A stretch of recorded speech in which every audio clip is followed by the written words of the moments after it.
Here are my top tips for London Marathon 2025 as someone who ran the race last year and will be lining up again this year. First and foremost, read your event guide to figure out your assembly area, your start wave, and your start time. Once you figure out where you need to be, make sure that you figure out your transport route well before the day. It will be busy, but don't worry, London has an amazing public transport system and you should get where you need to go on time. Don't forget that you can also get free transport by showing your bib number. Try to get to your assembly area about 1.5 to 2 hours before your start time.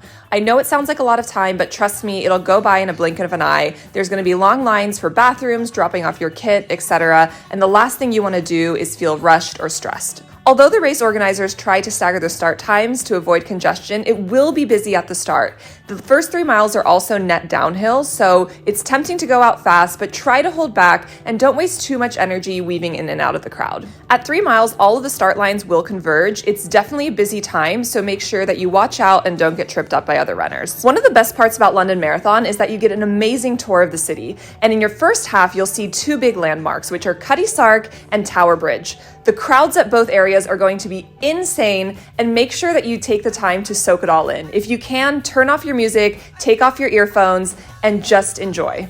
Once you're past halfway, you're going to get into some quieter areas of the course. Try to look at all of the signs. I love how creative people get. Try to soak in the atmosphere and just lock in. If you're meeting up with any friends and family, try to coordinate ahead of time exactly where they'll be because it's just going to be too busy to find them otherwise. Before you know it, you're going to be heading west towards the finish line. London Marathon probably has one of the most iconic finishes in all of the world majors, so make sure to soak it all in and be so proud of what you've done.